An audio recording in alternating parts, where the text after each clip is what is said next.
Hi, we're here with Skip Holler. He is an appraiser with Appraisal Net. He's been doing appraisals for over 15 years in Midland, Texas. And so thank you so much for taking the time. Not a problem. So what we want to know is, what does an appraiser actually do? The purpose of an appraiser or an appraisal is to gauge the market value of the house.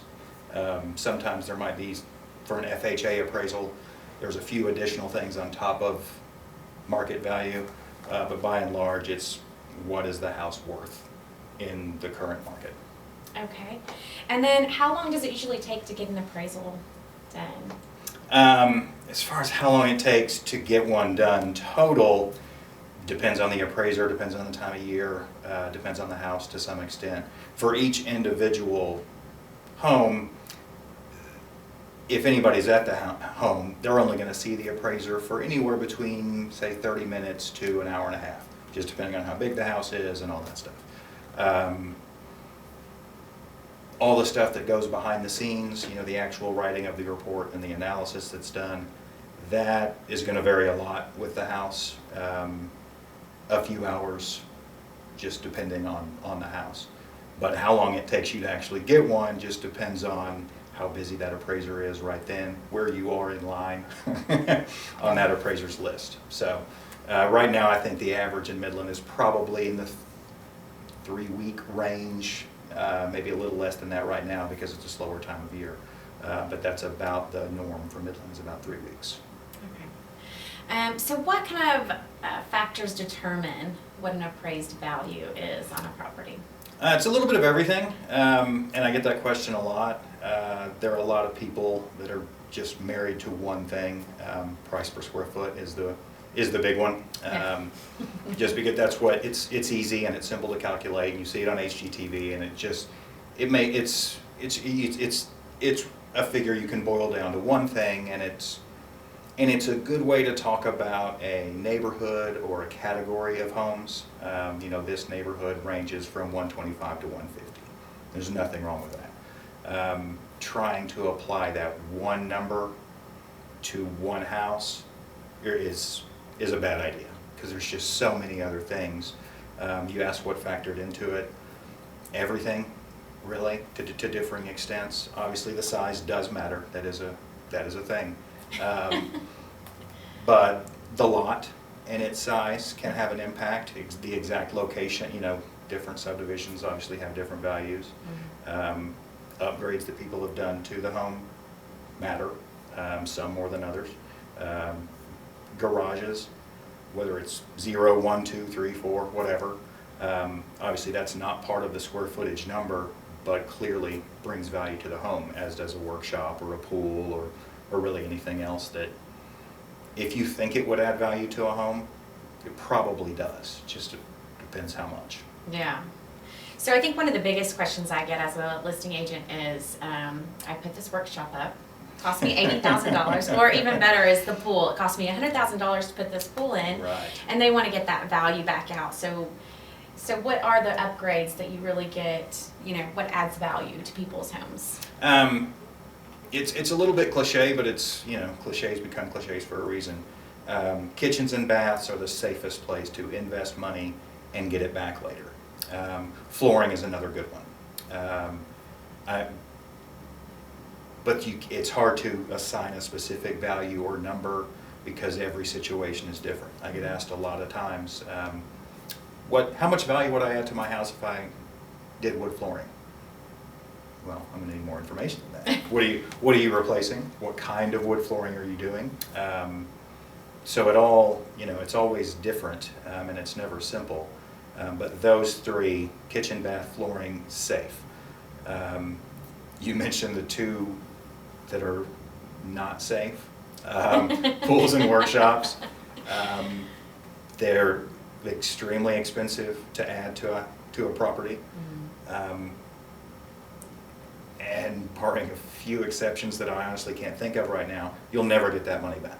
Those are things that if you want to do it for you and enjoy it, because it's not an investment. That's if it was new, you know, builders would include those with every house because they could make money on them, but they don't because it's not a moneymaker. They just cost more than they're worth market value wise, which isn't necessarily fair, it's just the way it is. Yeah. Wow, well, that cleared it up, didn't it? And just to kind of go off script here for a second. Sure. If there is a workshop that is heated and cooled, does that make a big difference? It kind of depends. You see a lot of people, kind of turn it into more of a man cave than a workshop. Right. Or even in some cases, it's kind of becomes a guest quarters, or at least a guest room. It adds value. It will never, if it's a detached building of any kind, it's never going to be included in that square footage number. But it still has value. And if it's a decked out man cave, it's probably going to be worth more than this similar size workshop that's just a workshop. Exactly how much, again, case by case. Even workshops that are the exact same are going to be worth different amounts in different areas. Mm-hmm. If you're out in Greenwood, for example, a workshop is almost expected. You're supposed to have one. Where if you do one in the middle of the town, someone might want it, but not everybody's going to want it, and that means its market value is not going to be quite as high. Yeah, okay. So what's your overall advice whenever we're talking to a homeowner? I'm tempted to, just having been in the business on different levels, to give all of my advice, but just we'll take it. But just as an appraiser, especially right now, the number one thing I would say is, as a buyer, is to use a local lender, and that's not me shilling for people that I work for.